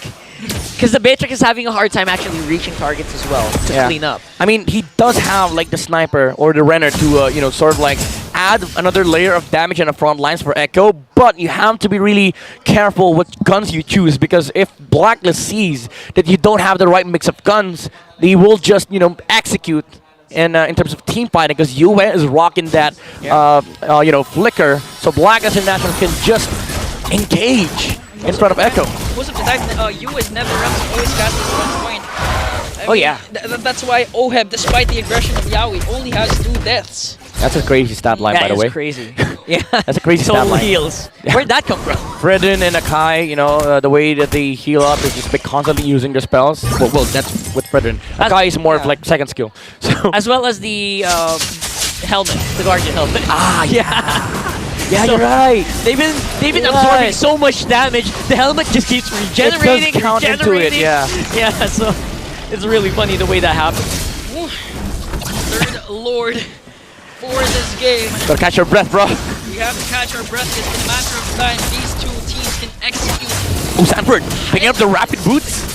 Oh, he wants to go fast. He wants to be able to go to the opposite side of the lane much faster. And Yaoi, Sanji, look at the position. Nice conceal. Yaoi wants to go right after Oheb. He's not going to go after Oheb. The knockoff coming in from the Lord. Edward zoning out Benny Cutie. 15,000 HP, but Benny Cutie flickers in. Forces Yue for the Netherrealm. Now Echo, they know that the Netherrealm is not there. That's why they want to go in for this Lord. Yaoi charging in. Not going to connect onto Renegade. Still have the Hurricane. But still, look at Sensui with a double man taunt. And now Sanji going right after Oheb, and Kartizi remains the king of the jungle and takes down the Lord. Oheb's here. Oheb's here. They want to fight. Sanji will fall down in the hands of Oheb, but Echo has the Lord. What will Blacklist do right now? Well, basically the same scenario as we saw earlier. Blacklist, they take the Lord, but they can't really make a push. I think that's exactly what's happening here. Blacklist! No heavy spin! No heavy spin! No penalties! Alright, okay. Yaoi's there. Yaoi's there. Yaoi's back on the field. Lord as well. Yeah. Good backup coming in for Echo. Oh, look at the damage coming out from Moheb. 1.5k. I love that right now, but I also love that we also see Benny Cutie being very, very aggressive here. Yep. You saw that flicker in, right? Yeah, he attempted to sort of like put pressure onto Blacklist International, and Blacklist, they gave up. Yeah. They were like, okay, let's back off, and Echo after that just control the Lord area. Sensui, he did have the right angle, but unfortunately the Lord's HP was still very, very high at that point, and Kartizi was able to insert a retribution damage to secure the objective here for Echo. Blacklist decided to clear this Lord early. Testing it out. Edward, as usual, on the side, looking for a way in. Kartizi has the heavy spin. He can use it if he wants to. Oh, and now the Lord has been burdened down by Black. Look at the damage coming in from Sensui. Successful defense for the agent. We're gonna have to answer this out. Edward, the bottom lane there on the bottom lane inhibitor turret. That's a big opening here, activated by Echo. Yeah, again, Echo committing all the things that they need, the ecosystem, playing it to the blueprint, down to the smallest detail that they can do. They are following that plan, and they are making Blacklist bleed 20 minutes in, even though the late game is also favorable for Blacklist with two scaling heroes. There is that factor of Echo, just having a lot of kits to force out the Netherrealm, the penalty zone, the heavy spin, the stolen Netherrealm, and of course Yaoi forcing out the ult himself. And apart from that, the minion push that Echo had, taking down an inhibitor turret, this opens up a lot of opportunities for Echo to go for the Lord or even go for the signature Benny Cutie split push. Yeah. Now Blacklist are on the cusp here as well of just defending, as we do see Renegade having a hard time finding targets with the certain eagle. Yaoi charging. Going in here, Sensui is going to be the bait. Renegade, that's 2 people on the side. Oh, Yawi! But finds OHEB. OHEB in the Purify as well as another realm, but caught TT all the way from the back line, trying to pin down 3 members of Blacklist, and Echo as well has their own nether realm. ByteDance continuing to free hit, still alive. Renegade OHEB is now down, as well as Edward. And the Bloodborne! And the Bloodborne down for Blacklist, and Echo still standing tall with 5 members. Oh, what happened in the turtle fight happened again. Another heavy spin from Carlteasy controlling the entirety of Blacklist International. Heavy spin out of nowhere. The debut game of Yawi is looking good for the Orcas. Looking to end a game number 3 as they take down Yue. ByteDance went in for the tower lock, and Echo is still alive. This winning moment brought to you by our official sponsor, FWD Life Insurance, and the Orcas. They find their footing in this series. Thou shalt ask the return of investment from the Kufra. Yawi equalizes. I mean, they don't equalize, but they put themselves on the map here. 2-1. But you also have to come in Carlteasy again. Very important heavy spin, spinning up. Again, another 4 hero heavy spin. I think that was 5. 5 hero heavy spin for the Akai. A repeat of what happened against RSG. Beatrix. If you don't Beatrix, Brody? oh, it will get Beatrix. What about Brody? Brody's fine, but it's a little susceptible to both the Fred and the Matilda and the Edith. Like, it's an easy jump. Yeah, it seems so. Seems to be. I love it. Okay. So Brody though, they go for the susceptible. They want the Brody Beatrix matchup. Yeah. What if they go for a curveball here? What? You go 1-1 and no, I'm just kidding. It's that lane will suck. Your Aerith though. All right. Aerith. All right, a proven and tested theory. Oh, sorry, proven tested pick. It's not a theory, it's a pick. I mean, they do have that damage from the Aerith though, but they don't have a DHS carrier against Terizla and the Baksha. A DHS carry. That is true. Which is very crucial because the Baksha is just so tough. Especially with the passive, right? It basically halves hits on it. So if you don't have the DHS, the Baksha just has so much survivability as well. Ooh. I think if you're gonna look at the concept of Echo, it seems like it's the concept of game number 1 and game number 2 where they want to divide and conquer Blacklist.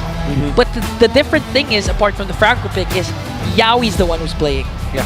Franco in the hands of a very aggressive, very, I would say, intelligent player. Yeah. Is scary. We did say game number 3, the Cupra was a more explosive version of Franco. Yeah. And now he goes back to the same concept hero, which is the Franco, but more easy to execute. But here's the thing, it's a hit or miss hero still. It's also harder to hit right now. So we're gonna see what happens here as we load up in the game. And number 4 here.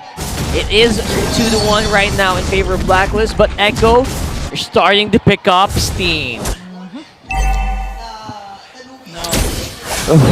I mean, there's a lot of tenacities and wilderness blessings in this game, and of course the firmness. I like the adjustment as well from ByteDance with the firmness and the tenacity. You just need to survive these early game skirmishes because Blacklist does have like decent damage onto their side, and the way you win team fights here for Echo is just survive. You know, just constantly survive versus these heroes from Blacklist International, because you don't have that same level of sustain with the Paramis now on Blacklist, because again they don't have it, and UA is playing Navaria, and you just need to deal more damage. It actually is a very sound strategy, I think, Midnight, right? Survive and survive until you can make that hook that gets you the win. Oh yeah. Let's see. We've said Kufra's more explosive, but in the hands of Yawi, things might exchange. Everything's explosive. Everything is explosive, basically, explosive right? for Blacklist. So, exploding damage, exploding crowd controls, and of course the Primal Wrath. And of course, exploding Pantier.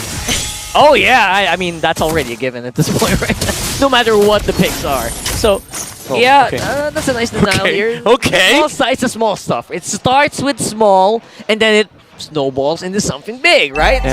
So that's actually cool. It's the HOH, man. It's the house of highlights. Highlights, bro. Even small highlights like that, they add up. They pile up. You know? They pile up. Yes. They do pile up. I agree.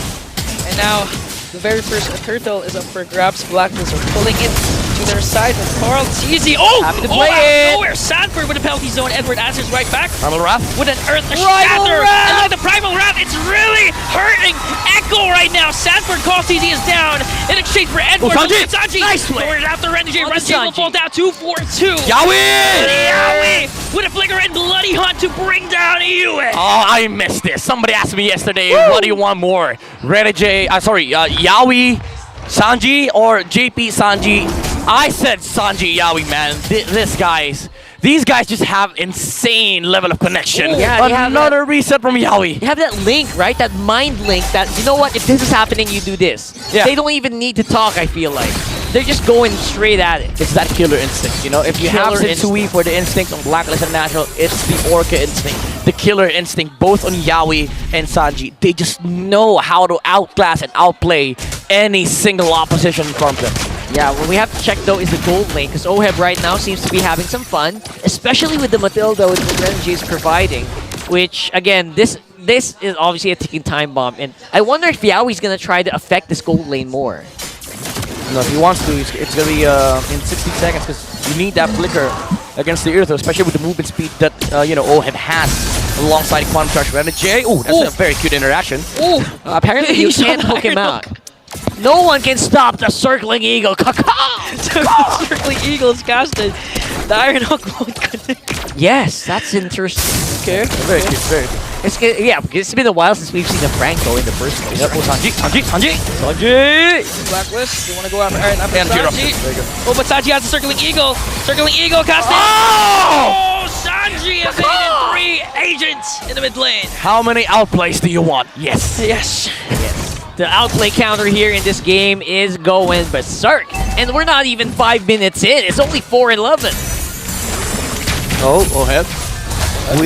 Okay, Renegade. Yeah, he's going to be missing out on the Astro Recall there. That was hella scary for Blacklist. For a second, I thought, okay, are you just vibing, or is there a real game plan here? Mind games, mind games. Okay, mind Absolutely. The game plan is mind games for All right, RJ. all right, I'll allow it. Very early anti-Karas here for Edward as well. Going straight up into this dance that Sanford and Carl TZ doing here. Yue doesn't really have that damage yet. Ouch. Now Echo still holding on to this turtle. Good zone coming in from Sanford. Will Blacklist contest? Sensui just waiting for the right moment. Earth Shatter from Edwards. Now I think Echo wants to go in for it. Primal Wrath will be casted as well as the Astral Echo. And look at that Blacklist.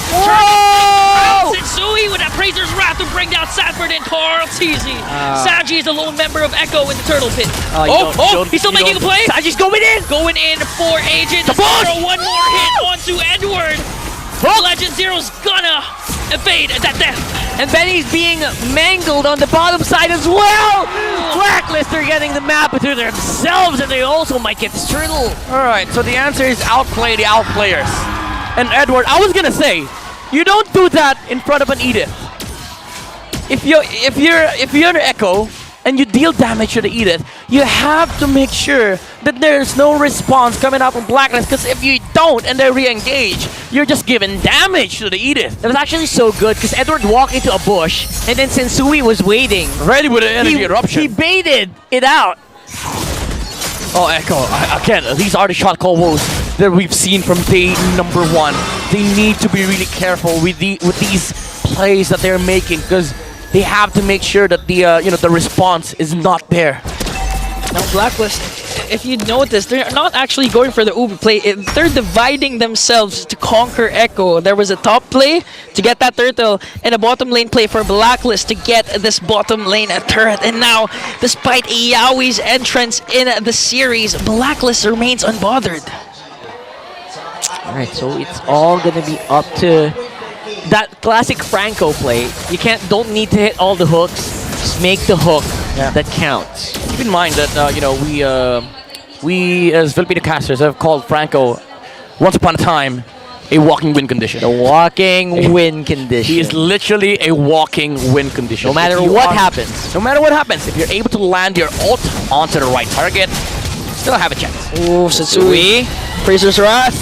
Now Astral Echo casted as well. Earth Shatter coming in from Edward, but it looks like Setsui's the first man down, and now Edward gagged up by 4 members of Echo. Echo answers right back. Oh, beautiful collapse right now. Oh, Renegi. Oh, turn apart memories not gonna be enough now. Oheb trying to zone out Echo. That was 2 members down for Blacklist.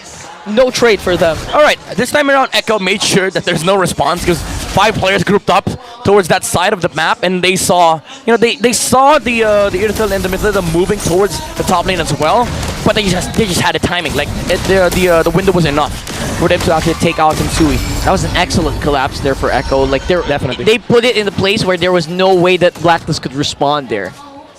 Now Yawi and the Carl TZ gets the very first turtle for their side, 1-for-1 now.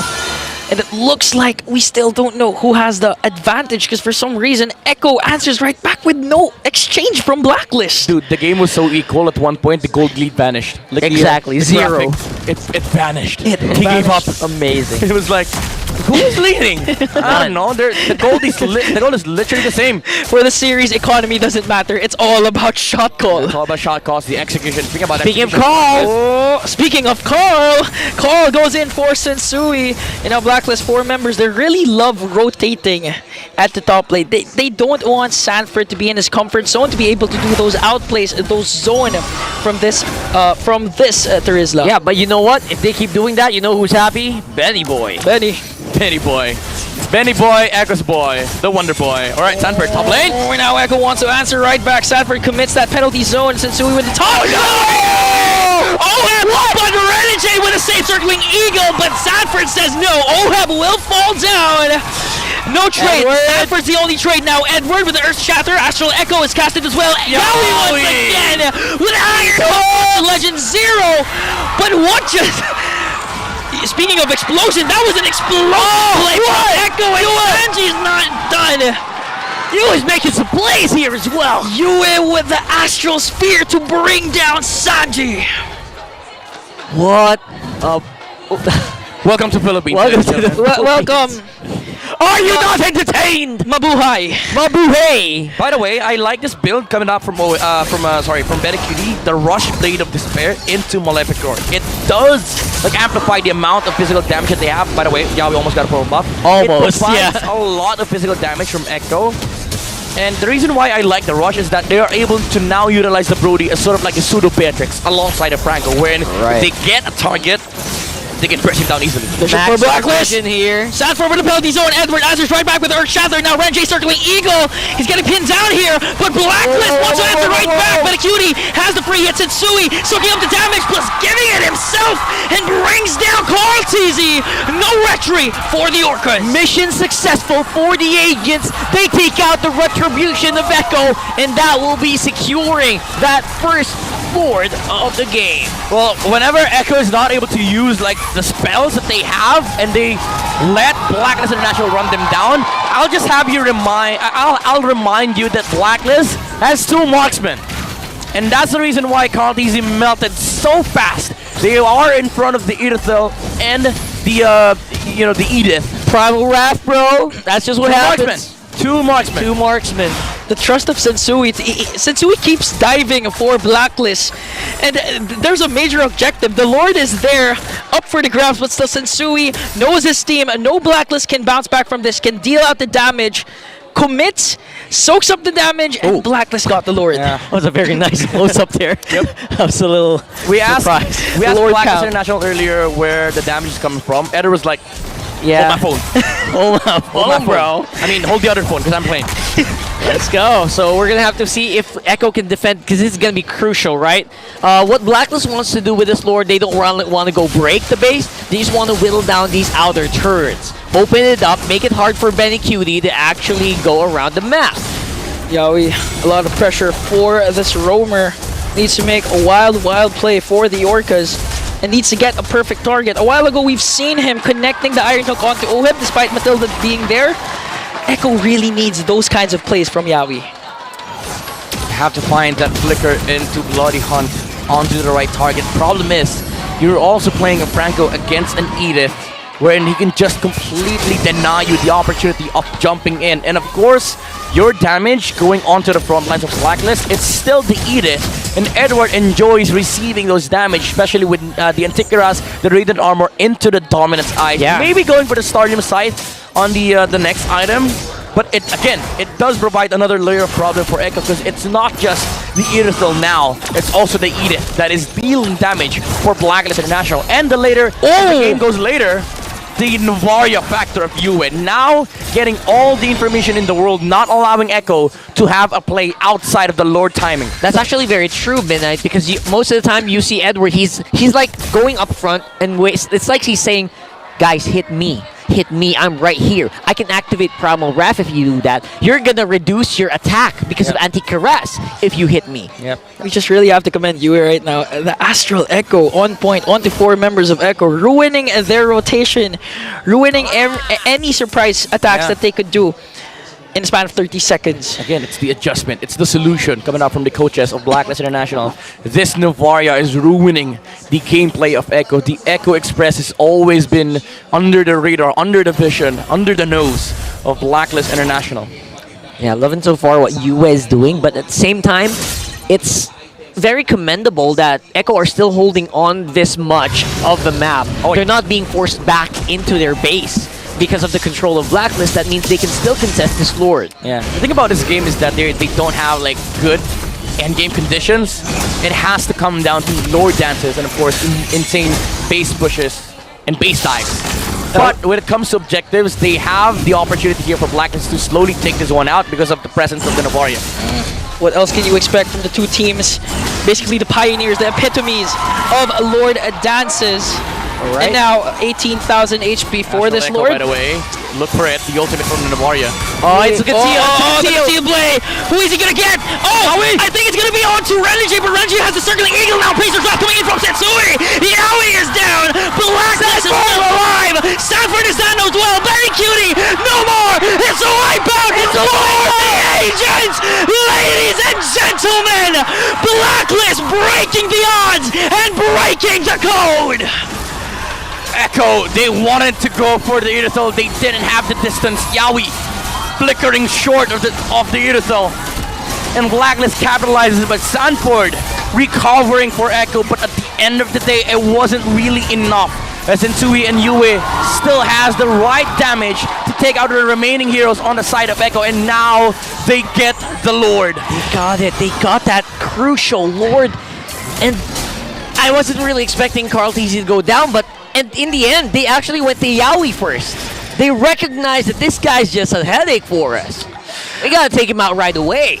Imagine for the whole 2023, Blacklist had a hard time dealing with Echo to the point that their very first series win for 2023 was actually the second day of the playoffs. But this time, this is a different kind of Blacklist. I mean, they wiped out Echo, and this is the main 5, the M4 world champions. Now Blacklist has the Ice Queen 1 complete as well from Yue. With the Astral Echo, Echo is going to be... With the Astral Echo, the team, is going to be hella slowed. And that is going to happen inside the base. And they have resets here. They have the Immortality and Renegade. None on Edward, however, but they have the HPs. Look at the HP from Zensu and Edward. These are thick HPs. Blacklist, they're knocking on the doors of Echo here. Obviously, they can't break down straight to the base just yet. But it is a start that they're looking for. They opened up that big inhibitor turret on the top side. They're taking it slow. Taking it slow. Here comes the Starlim side and Wind of Nature right on time. Yep, another layer of problem for Echo. Slow and steady for Blacklist. Getting down an inhibitor turret in the top lane. Two waves. They have 2 waves. They can go for the bottom lane. Bottom lane will eventually fall down. 4 heroes. Look at Astral Echo from Yue. That's 4 members again. Chill. Okay, Blacklist is chilling now. They're chilling. They don't want to take anything. No unnecessary movements. Wait for the next Lord. We have better Lord control because, again, of the presence of the Astral Echo. Do keep in mind, Echo had the initiation first when they went in to bite the Irithel. Unfortunately, the distance was short and they used the conceal. Next time around, Blacklist International will be prepared for that play. Somebody will have their eyes set onto that top side of the map, and it's unfortunate for Echo that the Lord is spawning once again in that area. Echo. In a span of 50 seconds, they need to make a play.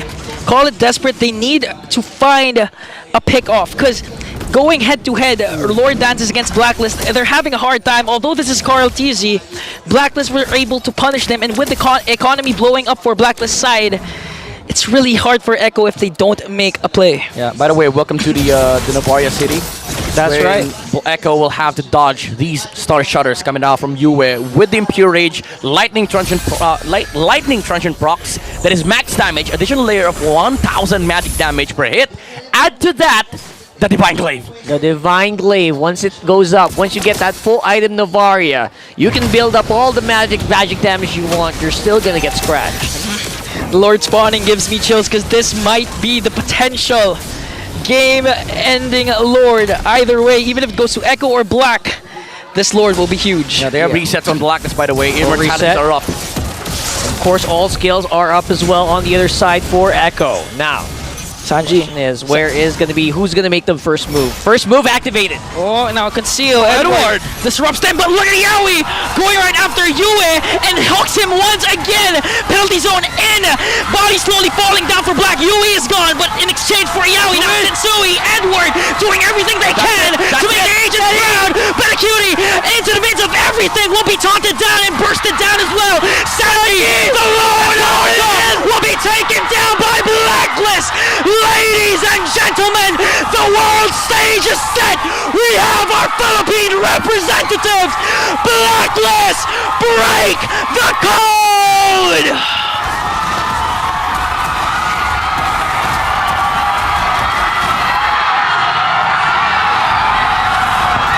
This winning moment is brought to you by our official sponsor, FWD Life Insurance. We would like to congratulate Blacklist International. They are the second team to qualify for the M5 World Championship. You heard the screams. You heard the roar. This is the Philippines celebrating, rejoicing. Another chance for Blacklist International to fight in the international stage. Wow. And they do it in front of the defending champions. No words needed. You could hear the MPL arena filled with agents screaming at the top of their lungs because Blacklist once again will represent the Philippines in M5. This also ensures that Blacklist is the only team to have defended their world title, as Echo will have to bow out Twice. I mean, once. They did not win them 4, but this is their third consecutive world appearance. And it just makes it sweeter that Yaoi was the roamer of Echo. They really had a revenge tour. Oh, the chills. Bringing down Echo in 4 games. Oh. I'm actually... It's the same score that they dealt to Echo in day 1. And I am getting chills right now. It's just... wow. Actual chills, ladies and gents. All the predictions are gone. The predictions, they're gone, man.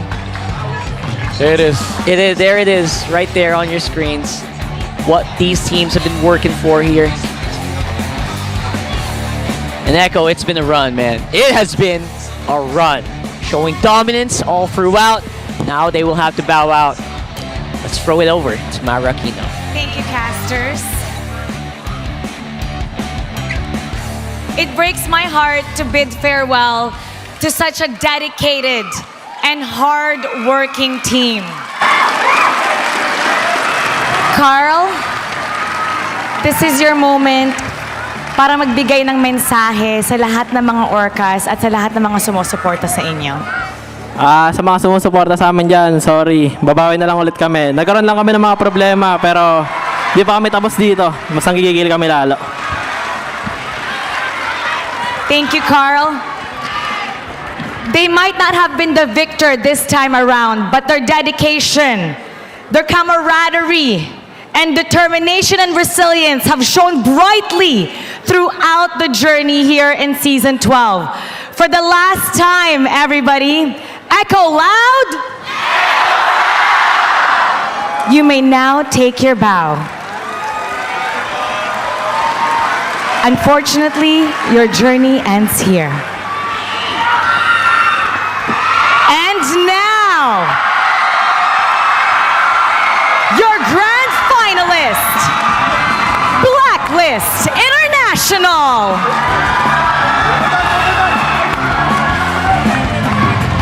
Congratulations, Blacklist International!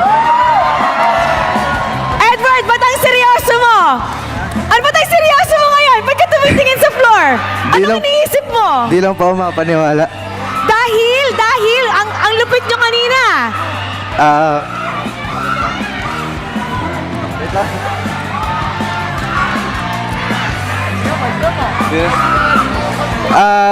Ang dami po kasi nagda-doubt sa amin. Tapos, no B-wise, no win daw. Tapos, ngayon, nasa M5 na kami kaya. Pero hindi pa naman tapos. Meron pa kaming, bukas, redemption. So, ang sarap lang sa feeling. Baby brother Edward, ang lupit ng ginawa nyo. Sobrang ganda. You finally got your revenge. Renny J, you're going to M5! Hindi ako makapaniwala. Sobrang speechless ako. And sobrang proud ko sa team ko. Kasi alam kong deserve namin. Kasi sobrang grabe kami mag-practice. Hindi kami tumitigil sa practice. Kaya, thank you talaga. Thank you kay Lord. Kanino mo dinededicate ang laban na to? Alam ko yung mga magulang mo nandito, di ba? Para sa akin, sa lahat. Sa lahat ng sa lahat ng mahal ko sa buhay. And hello kay Papa Rolando. I know you're here somewhere. Sensui! M5 ka na. You're going to the grand finals. Nice. Nice one, guys. Oh, Heb, ikaw naman. Siyempre, gusto nilang marinig mula sa'yo. Yung yun? You're going to the grand finals once again? I-represent mo ang country sa ating World Championship? Ayun, sobrang saya. Tsaka sobrang proud ko sa buong team ko. Lahat-lahat kami. Buong Blacklist, lahat-lahat ng bubuo ng Blacklist kasama ng Blacklist. Maraming salamat sa inyong lahat. Tsaka sa mga fans. Lalo na sa mga namin, Skalaol, sa team nila. Kung hindi dahil sa kanila, hindi kami lalakas ng ganito. Sobrang props talaga sa kanila. Gusto ko lang po mag-thank you sa mga pumunta dito, sa mga friends namin, tsaka sa family. Tsaka sa buong Blacklist, hindi lang sa buong team namin sa back-end, tsaka sa buong mga boss namin. Thank you! Thank you, Buong na ba? Thank you sa mga nanonood, sa mga sumusuporta sa amin sa mga sumusuporta sa amin palagi. Tsaka especially sa buong Blacklist, tsaka kay Laji, Aul, Gimpoy, Rindo, tsaka Dum. Tsaka shoutout sa'yo, Boss Rada. Balik na kami ulit sa M5 tsaka sa finals! Coach! Sa akin sobrang saya kasi maraming nag-doubt sa team namin simula nung nag-start yung regular season. Pero sobrang proud ako sa lahat ng players, sa buong coaching staff, sa management, sa mga boss namin kasi patuloy yung suporta nila kaya kami nakarating dito kasi lahat sila talaga binigay nila yung best nila. Kaya ayun, sobrang proud ako sa kanila. And I would also like to give the mic to Coach Bonchan. You've returned, and now along with Coach Master the Basics, with Dexstar, with the rest of the team, you get to go back to the world stage! Yes, sobrang thankful kami sa na-achieve namin ngayon and siguro una sa lahat, para sa mga teams na nakapasok sa playoffs. Ito yung masakit na katotohanan kasi dahil every time na may nakikita ko natatayong team, talagang sobrang lungkot. And ang pinakamasakit na katotohanan ay no matter how ka mag-grind ng 24/7, hindi nyo magagawang 100% na maipapanalo yung game. Yun yung masakit na katotohanan sa esports. But we'll make sure na nasa mabuting kamay ang PH pagdating ng Worlds. And now, it's time to announce the match MVP. Let me hear it from ya.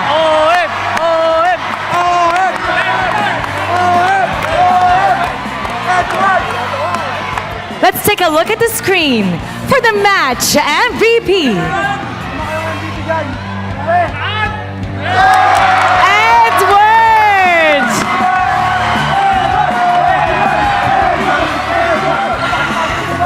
Hindi ko alam kung nakikita nyo kanina, pero Edward, muntik na pumatak ang kanyang luha. He was so emotional. Ngayon, ikaw ang ating match MVP. Isa sa mga key reasons kung bakit